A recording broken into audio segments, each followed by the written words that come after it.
महाराष्ट्र में इन दिनों औरंगजेब की मजार को लेकर सियासी घमासान अपने चरम पर है। अतीत तो तब हो गई जब सोमवार दोपहर नागपुर में फैली एक अफवाह से उठी चिंगारी शाम होते होते हिंसक दंगों में बदल गई। नागपुर के महल इलाके में सोमवार रात करीब 8:30 बजे दो पक्षों में हिंसा हो गई। हिंसा की सूचना मिलते ही भारी पुलिस फोर्स मौके पर पहुंची और बवाल कर रहे लोगों को रोकने के लिए आंसू गैस के गोले छोड़े हैं। इसी दौरान डीसीपी निकेतन कदम पर कुल्हाड़ी से हमला किया गया। हिंसा में कई लोगों समेत करीब 30 पुलिसकर्मी भी घायल हैं। तो वहीं पुलिस कार्रवाई करते हुए 65 से ज्यादा लोगों को हिरासत में लेकर आई है। तो मामले की जानकारी देते हुए पुलिस ने बताया कि विश्व हिंदू परिषद ने औरंगजेब का पुतला फूंका था। इसके बाद अफवाह फैली कि प्रदर्शनकारियों ने पुतले के साथ एक धार्मिक पुस्तक भी जलाई है। इससे दो पक्षों में पथराव हो गया। तो कई गाड़ियों में तोड़फोड़ की, साथ ही कई गाड़ियों को आग के हवाले कर दिया गया। तो वहीं महाराष्ट्र के मुख्यमंत्री देवेंद्र फडणवीस ने लोगों से प्रशासन का पूरा सहयोग करने की अपील की है। उन्होंने कहा कि हम लगातार पुलिस प्रशासन के संपर्क में हैं। नागपुर एक शांतिपूर्ण शहर है, किसी भी अफवाह पर विश्वास ना करें। फिलहाल शहर में बीएनएस की धारा 163 लागू कर दी गई है और क्षेत्र में शांति व्यवस्था बहाल करने के लिए पुलिस की 20 टीमें बनाई गई है।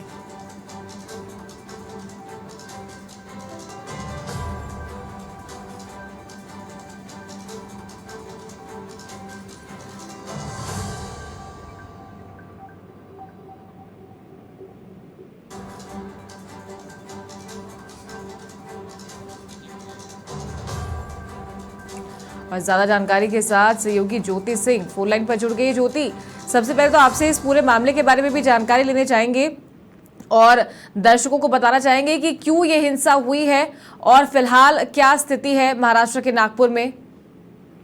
बिल्कुल चारू, देखिए महाराष्ट्र के नागपुर में पिछले कुछ दिनों से औरंगजेब की जो कब्र है, देखिए उसे ढांढता मुद्दा जो था वो चल रहा था।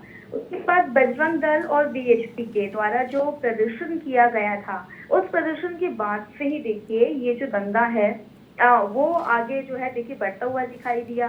अब देर रात देखिए, हम कल की अगर हम बात करते हैं, रात को हिंसा भड़क उठी और कुछ देर बाद ही देखिए देखते ही देखते जो पूरा माहौल था वो अशांति कोतवाली और गणेश पेट सहित कई इलाकों में जो है देखिए ये दंगा फैलता चला गया। हालात को काबू करने के लिए हिंसा से सबसे ज्यादा जो प्रभावित वाले इलाके थे, देखिए वहां पर फिलहाल कर्फ्यू लगा दिया गया है। और कर्फ्यू की बात करें तो 10 से ज्यादा इलाकों में कर्फ्यू लगाया गया है।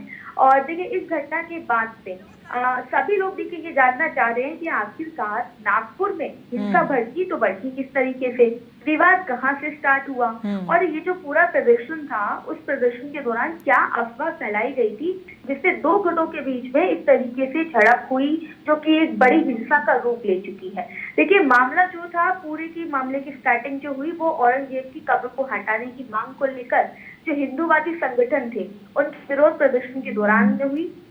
और देखिए सोमवार यानी कि कल की बात करें तो ये अफवाह फैली कि जो पवित्र पुस्तक है उसको जला दिया गया है। और इसको लेकर जो पूरा तनाजा देखिए वो बढ़ गया।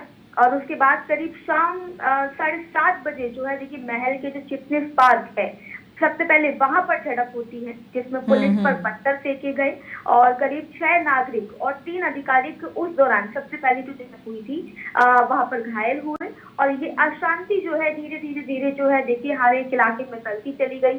कोतवाली गणेश पेट तक ये जो पूरा मामला था, ये जो पूरी हिंसा थी वो फैल गई और देर रात होते होते और ज्यादा 10 से करीब 11 इलाकों में जो है देखिए फैलती चली गई। लगभग करीब 1000 लोग बड़े पैमाने पर पथराव, तोड़फोड़ और आगजनी में देखिए शामिल हुए थे, जो कि अभी तक खबरें आ रही हैं, जिसमें कई वाहन की बात करें, घर भी देखिए क्षतिग्रस्त हो चुके हैं। और एक रिपोर्ट भी देखिए कमिश्नर से अगर हम बात करें, नागपुर से पुलिस कमिश्नर के जो बयान सामने आया है उसमें देखिए उन्होंने बताया भी है कि जो ये हिंसा है 8 से 8:30 बजे के बीच पर चरम पर थी अपने, जिसके बाद सुरक्षा बलों को हस्तक्षेप करना पड़ा। और हिंसा नागपुर की हंसपुरी इलाके में फैल गई थी, जहां कुछ अज्ञात व्यक्तियों ने दुकानों में तोड़फोड़ की और वहां जो वाहन खड़े हुए थे उनमें आगजनी कर दी। उसके बाद देखिए नागपुर रात करीब 10:30 बजे से 11:30 बजे के बीच में जो ओल्ड भंडारा रोड है वहां पर भी देखिए ये होती है, हिंसा होती है, आगजनी की जाती है।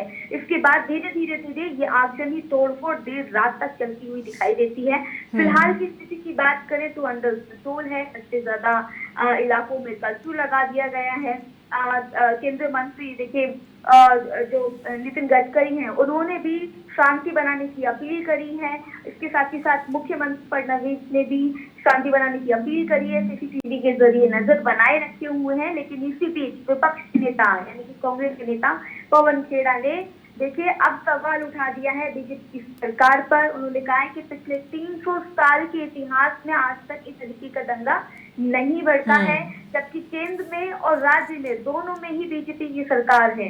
उसके बावजूद भी इस तरीके का दंगा भड़कना यानी कि चूक जो है वो बीजेपी से हुई है। और इस तरीके के दंगा भड़काने की व्यवस्था को लेकर क्या इंतजाम सरकार ने किए हुए थे, इस पर भी सवाल उठा दिए हैं। ठीक है ज्योति, बहुत शुक्रिया आपका ये जानकारी देने के लिए।